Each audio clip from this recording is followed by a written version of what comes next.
वैशाख मास महात्म्य अध्याय 12। इस अध्याय में वैशाख की अक्षय तृतीया और द्वादशी की महत्ता, द्वादशी के पुण्यदान से एक कुतिया का उद्धार। श्रुतदेव जी कहते हैं, जो मनुष्य अक्षय तृतीया को सूर्योदय काल में प्रातः स्नान करते हैं और भगवान विष्णु की पूजा करके कथा सुनते हैं, वे मोक्ष के भागी होते हैं। जो उस दिन श्री मधुसूदन की प्रसन्नता के लिए दान करते हैं, उनका वह पुण्य कर्म भगवान की आज्ञा से अक्षय फल देता है। वैशाख मास की पवित्र तिथियों में शुक्ल पक्ष की द्वादशी समस्त पाप राशि का विनाश करने वाली है। शुक्ला द्वादशी को योग्य पात्र के लिए जो अन्न दिया जाता है, उसके एक एक दाने में कोटि कोटि ब्राह्मण भोजन का पुण्य होता है। शुक्ल पक्ष की एकादशी तिथि में जो भगवान विष्णु की प्रसन्नता के लिए जागरण करता है, वह जीवन मुक्त होता है। जो वैशाख की द्वादशी तिथि को तुलसी के कोमल दलों से भगवान विष्णु की पूजा करता है, वह समूचे कुल का उद्धार करके वैकुंठलोक का अधिपति होता है। जो मनुष्य त्रयोदशी तिथि को दूध, दही, शक्कर, घी और शुद्ध मधु इन 5 द्रव्यों से भगवान विष्णु की प्रसन्नता के लिए उनकी पूजा करता है तथा जो पंचामृत से भक्ति पूर्वक श्रीहरि को स्नान कराता है, वह संपूर्ण कुल का उद्धार करके भगवान विष्णु के लोक में प्रतिष्ठित होता है।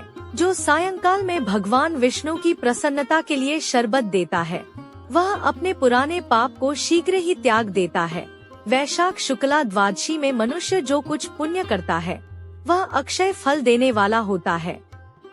प्राचीन काल में कश्मीर देश में देवव्रत नामक एक ब्राह्मण थे। उनके सुंदर रूप वाली एक कन्या थी, जो मालिनी के नाम से प्रसिद्ध थी। ब्राह्मण ने उस कन्या का विवाह सत्यशील नामक बुद्धिमान द्विज के साथ कर दिया। मालिनी कुमार पर चलने वाली पुंचली होकर स्वच्छंदता पूर्वक इधर उधर रहने लगी। वह केवल आभूषण धारण करने के लिए पति का जीवन चाहती थी। उसकी हितैषिणी नहीं थी। उसके घर में कामकाज करने के बहाने उपपति रहा करता था। सभी जाति के मनुष्य जार के रूप में उसके यहाँ ठहरते थे। वह कभी पति की आज्ञा का पालन करने में तत्पर नहीं हुई। इसी दोष से उसके सब अंगों में कीड़े पड़ गए, जो काल, अंतक और यम की भांति उसकी हड्डियों को भी छेदे डालते थे। उन कीड़ों से उसकी नाक, जिह्वा और कानों का उच्छेद हो गया। स्तन तथा अंगुलियां गल गईं। उसमें पंगुता भी आ गई। इन सब क्लेशों से मृत्यु को प्राप्त होकर वह नरक की यातनाएं भोगने लगी। 1,50,000 वर्षों तक वह तांबे के भांड में रखकर जलाई गई। 100 बार उसे कुत्ते की योनि में जन्म लेना पड़ा। तत्पश्चात सोवीर देश में पद्मबंधु नामक ब्राह्मण के घर में वह अनेक दुखों से घिरी हुई कुतिया हुई। उस समय भी उसके कान, नाक, पूंछ और पैर कटे हुए थे। उसके सिर में कीड़े पड़ गए थे और योनि में भी कीड़े भरे रहते थे। राजन, इस प्रकार 30 वर्ष बीत गए। एक दिन वैशाख के शुक्ल पक्ष की द्वादशी तिथि को पद्मबंधु का पुत्र नदी में स्नान करके पवित्र हो भीगे वस्त्र से घर आया। उसने तुलसी की वेदी के पास जाकर अपने पैर धोए। दैवयोग से वह कुतिया वेदी के नीचे सोई हुई थी। सूर्योदय से पहले का समय था। ब्राह्मण कुमार के चरणोदक से वह नहा गई और तत्काल उसके सारे पाप नष्ट हो गए। फिर तो उसी क्षण उसे अपने पूर्व जन्मों का स्मरण हो आया। पहले के कर्मों की याद आने से वह कुतिया तपस्वी के पास जाकर दीनता पूर्वक पुकारने लगी, हे मुने, आप हमारी रक्षा करें। उसने पद्मबंधु मुनि के पुत्र से अपने पूर्व जन्म के दुराचारपूर्ण वृत्तांत सुनाए और यह भी कहा, ब्राह्मण, जो कोई भी दूसरी युवती पति के ऊपर वशीकरण का प्रयोग करती है, वह दुराचारिणी मेरी ही तरह तांबे के पात्र में पकाई जाती है। पति स्वामी है, पति गुरु है और पति उत्तम देवता है। साध्वी स्त्री उस पति का अपराध करके कैसे सुख पा सकती है? पति का अपराध करने वाली स्त्री सैकड़ों बार तिर्यक योनि, पशु पक्षियों की योनि में और अरबों बार कीड़े की योनि में जन्म लेती है। इसलिए स्त्रियों को सदैव अपने पति की आज्ञा पालन करनी चाहिए। ब्राह्मण, आज मैं आपकी दृष्टि के सम्मुख आई हूँ। यदि आप मेरा उद्धार नहीं करेंगे तो मुझे पुनः इसी यातनापूर्ण घृणित योनि का दर्शन करना पड़ेगा। अतः विप्रवर, मुझ पापाचारिणी को वैशाख शुक्ल पक्ष में अपना पुण्य प्रदान करके उबार लीजिए।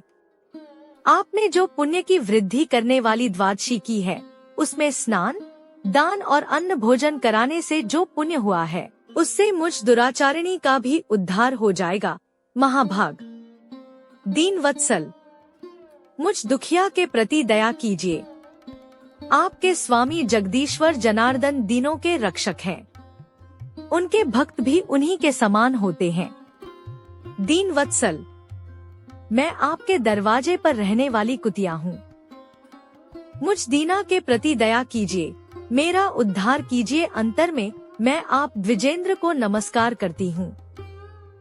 उसका वचन सुनकर मुनि के पुत्र ने कहा, कुतिया, सब प्राणी अपने किए हुए कर्मों के ही सुख दुख रूप फल भोगते हैं। जैसे सांप को दिया हुआ शर्करा मिश्रित दूध केवल विष की वृद्धि करता है, उसी प्रकार पापी को दिया हुआ पुण्य उसके पाप में सहायक होता है। मुनि कुमार के ऐसा कहने पर कुतिया दुख में डूब गई और उसके पिता के पास जाकर आर्तस्वर से क्रंदन करती हुई बोली, पद्म बंधु बाबा, मैं तुम्हारे दरवाजे की कुतिया हूँ। मैंने सदा तुम्हारी जूठन खाई है। मेरी रक्षा करो, मुझे बचाओ। गृहस्थ महात्मा के घर पर जो पालतू जीव रहते हैं, उनका उद्धार करना चाहिए, यह वेदवेत्ताओं का मत है। चांडाल, कौवे, कुत्ते ये प्रतिदिन गृहस्थों के दिए हुए टुकड़े खाते हैं, अतः उनकी दया के पात्र हैं। जो अपने ही पाले हुए रोगादि से ग्रस्त एवं असमर्थ प्राणी का उद्धार नहीं करता, वह नरक में पड़ता है, यह विद्वानों का मत है। संसार की सृष्टि करने वाले भगवान विष्णु एक को कर्ता बनाकर स्वयं ही पत्नी, पुत्र आदि के व्याज से समस्त जंतुओं का पालन करते हैं। अतः अपने पोष्य वर्ग की रक्षा करनी चाहिए, यह भगवान की आज्ञा है। दयालु होने के कारण आप मेरा उद्धार कीजिए। दुख से आतुर हुई कुतिया की यह बात सुनकर घर में बैठा हुआ मुनिपुत्र तुरंत घर से बाहर निकला। इसी समय दयानिधान पद्मबंधु ने कुतिया से पूछा, यह क्या वृत्तांत है? तब पुत्र ने सब समाचार कह सुनाया। उसे सुनकर पद्मबंधु बोले, बेटा, तुमने कुतिया से ऐसा वचन क्यों कहा? साधु पुरुषों के मुंह से ऐसी बात नहीं निकलती। वत्स, देखो तो सब लोग दूसरों का उपकार करने के लिए उद्यत रहते हैं। चंद्रमा, सूर्य, वायु, रात्रि, अग्नि, जल, चंदन, वृक्ष और साधु पुरुष सदा दूसरों की भलाई में लगे रहते हैं। दैत्यों को महाबली जानकर महर्षि दधीचि ने देवताओं का उपकार करने के लिए दयापूर्वक उन्हें अपने शरीर की हड्डी दे दी थी। महाभाग पूर्व काल में राजा शिवी ने कबूतर के प्राण बचाने के लिए भूखे बाज को अपने शरीर का मांस दे दिया था। पहले इस पृथ्वी पर जीमूतवाहन नामक राजा हो गए हैं। उन्होंने एक सर्प का प्राण बचाने के लिए महात्मा गरुड़ को अपना जीवन समर्पित कर दिया था। इसलिए विद्वान ब्राह्मण को दयालु होना चाहिए। क्या इंद्रदेव शुद्ध स्थान में ही वर्षा करते हैं, अशुद्ध स्थान में जल नहीं बरसाते? क्या चंद्रमा चांडालों के घर में प्रकाश नहीं करते?